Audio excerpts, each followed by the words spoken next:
This is the new segment we introduced a few weeks ago to hold people accountable. Another week of debate, dialogue and robust conversation has passed here on the platform, Sean, which means, among other things, it's time for my favourite new segment.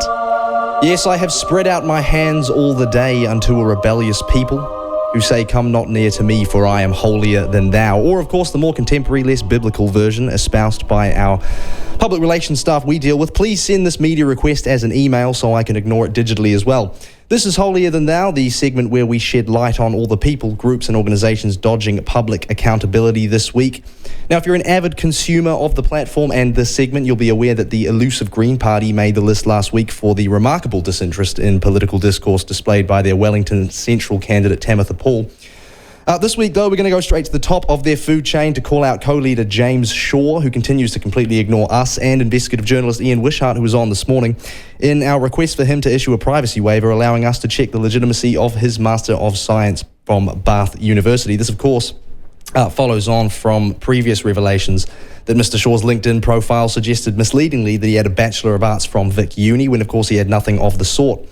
Now, I don't think there's any malice here. He said publicly that he was only attempting to display the amount of time he spent studying towards that BA because LinkedIn doesn't have an I dropped out button.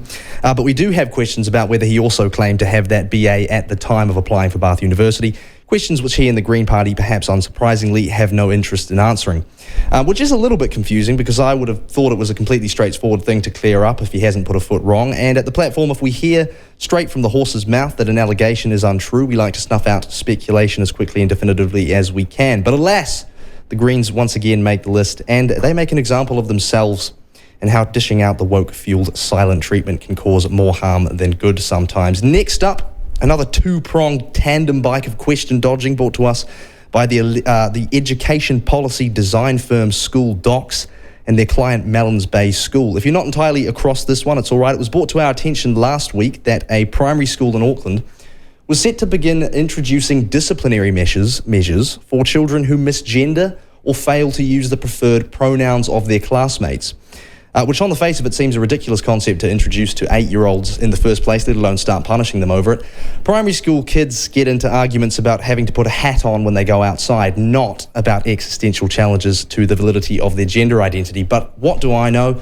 I'm a journalist, not an education expert, which is why I contacted School Docs to ask them to expand upon their policy, their design for Mellons Bay Primary, and to see whether they'd agree to come on for an interview explaining the logistics and the benefits of introducing this policy to schools. Because once again, issues like this aren't always what they seem. They can be easily hyperbolized and exaggerated by spurious claims on the internet. And the problem with school policy and curricula relating it to gender at the moment is that it is constantly being updated, it seems, and changed with little to no consultation or communication with parents. Unfortunately, these concerns were affirmed at the response I got from School Docs, which was that they couldn't comment on the policy used by one of their clients, even though they'd designed it, and that I had to contact the school themselves. So I did just that and was promptly greeted by an automatic email explaining that no one was there because it's school holidays at the moment, which baffled me because I could have sworn we just had one of those, but there you go. I think we'll give Mellons Bay the benefit of the doubt and list them as an honourable mention on the list this week in the hopes that we hear back from them when the holidays are over. But School Docs definitely make the cut. That is the Holier Than Thou list for this week. All the people, groups and organisations that like to stir the pot and then shut up shop. Thank you as always to those who did engage with us this week and participate in debate and dialogue. So those that did not have a word with yourselves, we'll be back with this segment next week to grab you by the lanyard and keep you accountable.